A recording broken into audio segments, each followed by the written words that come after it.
Welcome to a part of the Homestead Family. I'm Sarah. I'm Caroline. I'm Allie. And I'm Heidi. Join us as we talk about all things homesteading. Okay, so if you've got a garden in your backyard or you've got access to amazing local bulk food, you are ready to preserve. I know I've already done a bunch of jams and getting into the pickling season, but when you're getting into preserving season, you want to have things on hand that make it efficient. Yeah. You are going to be in that hot kitchen for some time. You want to make it as short as possible, as quick as possible. So you want to have your items ready that you need to preserve, and you want to have some tools on hand to make it easier. So today we are going to talk about some of the things that we use when we're preserving to make preserving possible, but also to make it more efficient. So your basics when you're freezing things, you're going to blanch some things. So you just need to make sure you have some big pots on hand, right? Mm-hmm. And freezer bags Yeah. on hand. Anything else for freezing items that you'd want to have on hand? Well, I like to put stuff on a tray so that they Yes. freeze individually, and I Yep. usually put some parchment paper down just so they don't stick to the tray too bad, depending on what it is. Yeah. That way, your stuff doesn't freeze all in a clump in the bag. Yes. And I put Yeah. it in the bag after. So A lot of things you don't want to just stuff it into the bag. You want to spread it so that you can take it out in pieces, yeah, because it'll become a mass chunk that you Yeah. have to use all at once. Yeah. Otherwise, Yeah, then- or you're going to be digging with a Yeah. knife. smashing it against the concrete floor of Yes. the basement just to get enough strawberries for a smoothie. Yeah.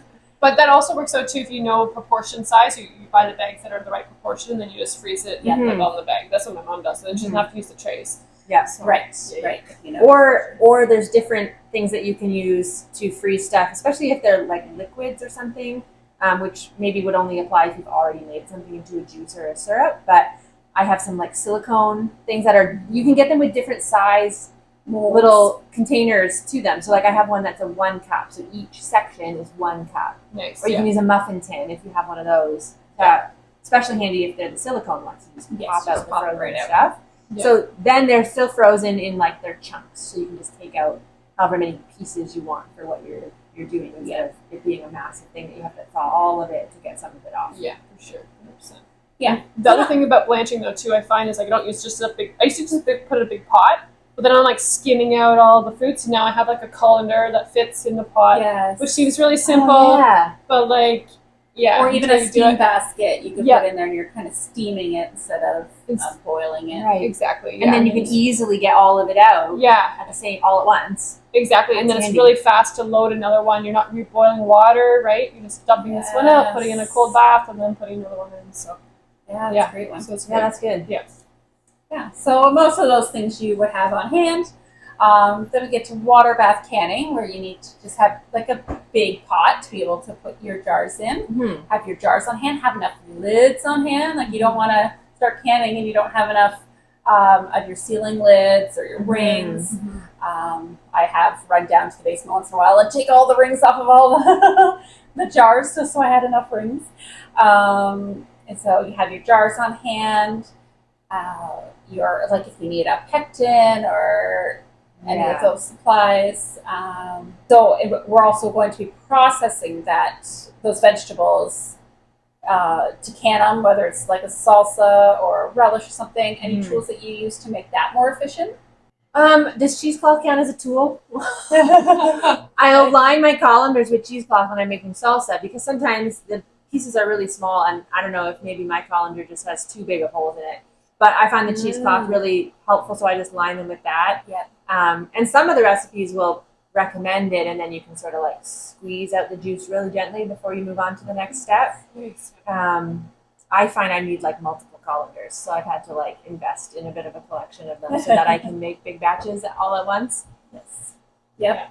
Yeah, we use a food processor a lot for chopping. Now, like I used to chop everything by hand, but now when we're doing big batches, like that's the limiting thing. I hate chopping. See, I don't like it, but I still do it because I just prefer the texture. Like I prefer like the bigger chunks. Yeah. And it's easier to wash a knife than it is to wash out the food processor to me. Yeah, that's fair. Yeah. Yeah, we just use the dicer or the chopper now for a lot of stuff, or the food mill, Especially right? when you're doing Oh, a lot of yeah. onions. Onions. That's Yeah, really nice. that's really nice. Yeah. Do goggles count as a kitchen There you tool? go. Because I will wear like swimming goggles when I'm chopping doing onions, Yeah. and get weird looks from my whole family when they walk in the kitchen. Didn't know that I was in the process of salsa, and like, Yeah. what? Yeah. So I look like a weirdo, but it keeps my eyes from watering, Yeah. and I can keep going. Otherwise, I'm having to take breaks, go in the Yes. other room, let my eyes clear, and come back. Yep. Yeah, it's a commitment for sure. It is. Yeah. It is. So goggles live in my kitchen. Yeah. Yep, that's a good tool. Having some good sharp knives, cutting boards, and if you're going to be canning up juice, then food mill Yep. is marvelous too, like your tomato juice or even applesauce.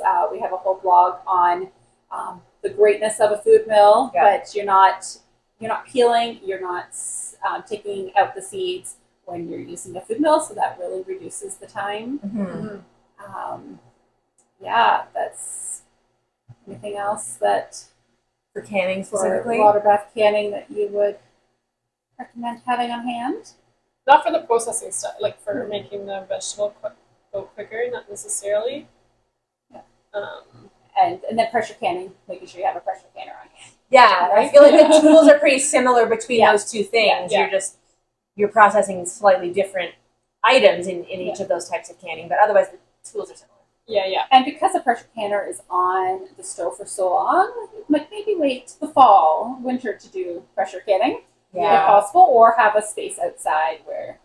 Yeah, that's a good point. I was going to say that we have like a camp stove, but it's like a 2-burner and it's at like countertop height. I use it for maple syrup too in the winter because I don't want that boiling in my house. That would be atrocious. Yeah. But you could use that outside too if you really wanted to work on something, but it was a hot day. It just hooks up to a little propane tank just like the barbecue does. And then you can do your cooking outside because it still gets really hot. It's a propane burner. Yeah. And then you're not heating your house, you're not getting all the steam in your house too. Yeah, this is huge help. Yeah. Yeah. And then when we get to the canning stage, like the water bath canning, instead of using like a ladle and a funnel, I often just use like a big pitcher, like a big glass pitcher, and I just fill like my brine. I just put it, like if I make pickles, I just put the brine in with the pitcher, and then I can do every jar precisely with the pitcher as opposed to like one ladle at a time. Like just it's really efficient that way. Yeah. Or even like jelly, if I put a whole pitcher of jelly and then put it all in. And then I use a wheelie cart too, so I can like wheel it right up to my stove, fill them all up, and then wheel it away. Oh, that's so handy. yeah, it's not super convenient for like maybe the layout of everyone's kitchen, but I find like if you're doing a lot of volume, it's really helpful to like get things away. Yeah, when you're pulling it out of the canner, like you never have enough space like right beside the canner for everything to cool. Yep. So I just put it on the cart and then wheel it away and then deal with it later. Yeah. Yeah. So that's a handy tip. Yeah. So, yeah. And then we also just invested in like these big canners. So instead of like the round canners you have that fit like, I don't know, 7 or 8 jars, we have that big rectangle one that goes over 2 burners. And it like fits like, like between 12, 15 to 18 jars, depending on the size. So it's just way more efficient use of space because you can't get 2 round.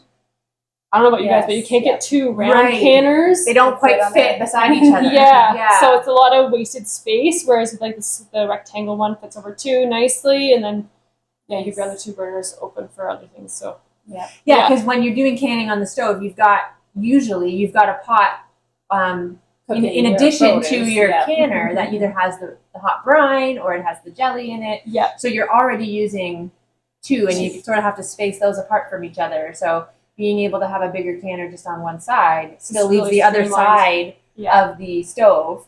I think most people have just a normal size stove that has maybe 4 or maybe 5 if you've got that middle one. Some people have that middle one, but people don't have restaurant-sized stoves in their homes. Exactly. I don't know anyone who does anyways. Yeah, I'm not that cool either, but I wish I did. But But then you can do especially because then you think, okay, well, how can I possibly fit 15 jars at one time? How can I have them filled? But if I do if I pack all my jars of cucumbers and they're just all sitting on the counter, then I can have 2 pots of brine, and then I can just fill up everything and then have the canner on for like a short amount of time as opposed to having it on all day. heat up your kitchen, right? Where it's just like, okay, for 1 hour I could do all the processing and it's done. So that's really helpful. But it takes a lot of strategy to get to that point. So like the rolly cart's really nice because you can just pack all the jars, put it on the rolly cart, bring it back in, roll it, and then But anyway, that's when you get to like multiple. You're not just canning one jar anymore. You're canning like hundreds of jars at a time. So you run out of space. But which happens quickly is when you start canning, you're like, oh, well, I can can more and more and more. And and whether it doesn't take long before you get to the point. Whether your garden has grown so much or you just grow in confidence with your canning process that maybe when you're out at like a big market, right? And you're seeing that the produce is like a pretty good price for like a whole bushel. Exactly. And you're like, wow, maybe I'll just get 2 bushels while I'm here because I drove all this way. And then you get home and you're like, okay, we are making 100 jars of preserved peaches today. Exactly. That's what happens to me all the time. I'm more ambitious at the time. And then I'm like, oh crap, now I need my systems need to build up to my imagination. So or my ambition. It's like your eye, that your eyes are bigger than your stomach if you put too much food on your plate at a buffet, but like your eyes are bigger than your canner. That's right. That's The time will allow. Exactly. Yes. This episode is brought to you by the South Coast Homestead Conference, coming up September 19th, 2026 at Generations Marketplace. We have Anne of All Trades coming as our keynote speaker, and you can find out more information online on our website, on Instagram and Facebook, South Coast Homestead Conference.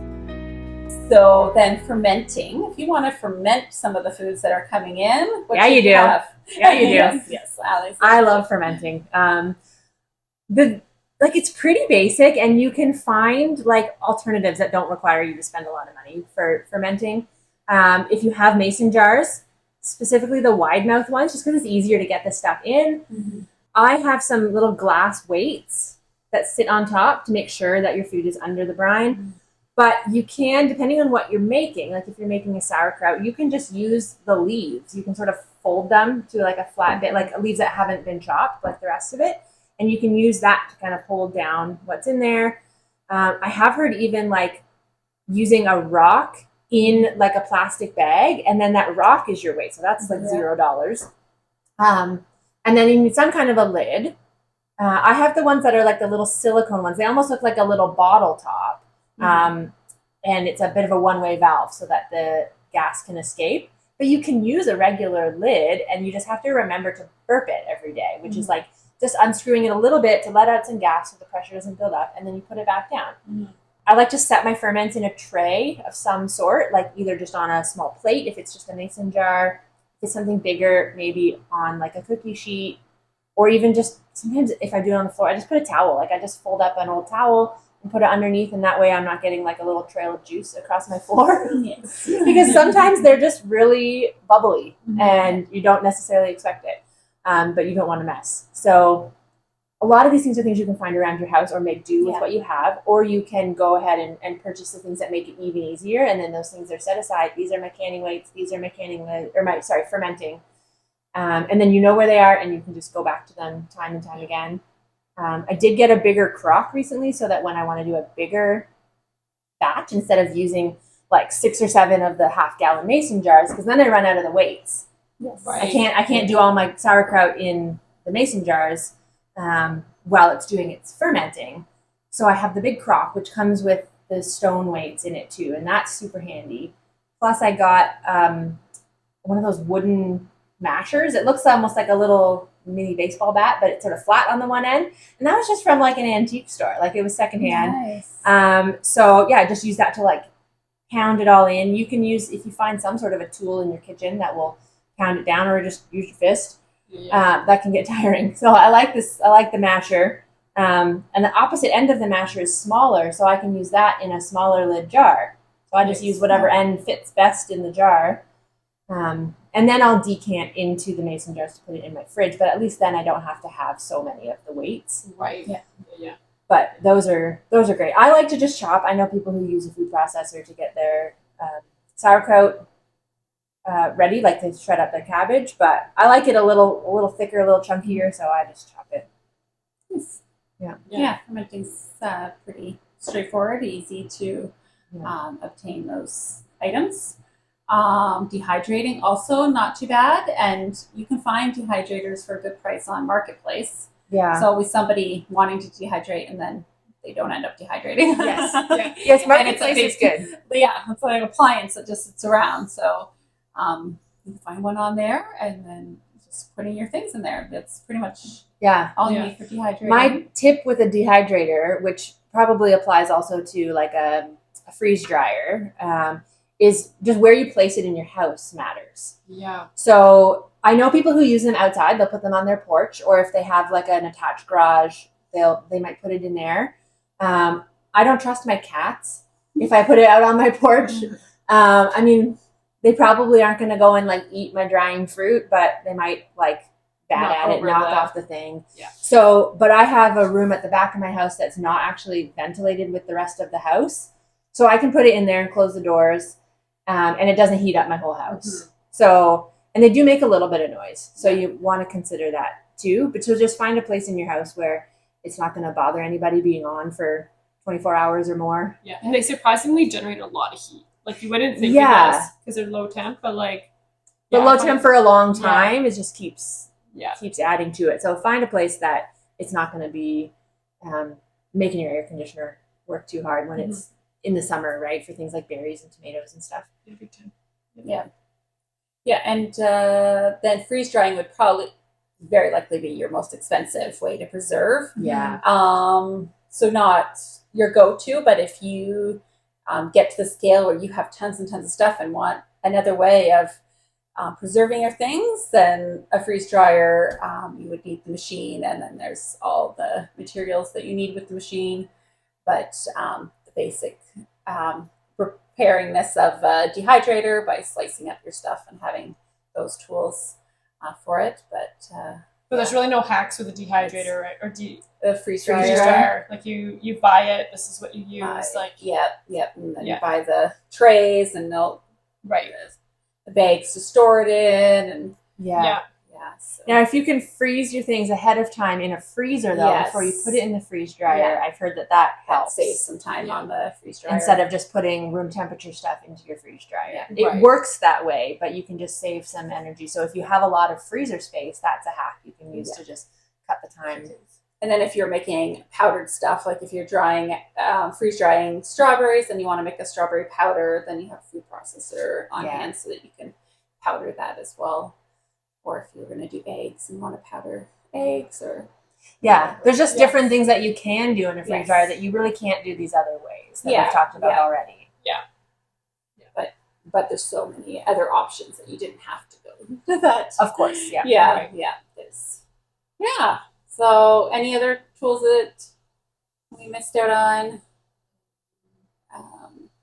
The steam juicer. If you're going to make juice, then a steam juicer is a great tool to have on your stove, and be constantly steaming your vegetables or fruit, and then it just drips down to an area where you can get the juice from. Yeah, they're handy and they're relatively inexpensive. Yeah. And I think this probably applies to other models too, but the one I have, I know that if I just take out that middle section, I can use it just as a large pot on my stove too. Like the bottom section that holds the water and the lid, I can just use that. Like you can sort of use the pieces in different combinations and like make better use of it, so it's not just like a one function item. Because it can get like really crowded in your kitchen if you have a bunch of stuff that just serves one function. Right? So if you have that, you could maybe get rid of, or at least put somewhere else, like to clear some space. You could put like one of your other large pots away and then just use the bottom of that if you're making soup or broth or something. And a big key to that is to like set up your kitchen so it's efficient.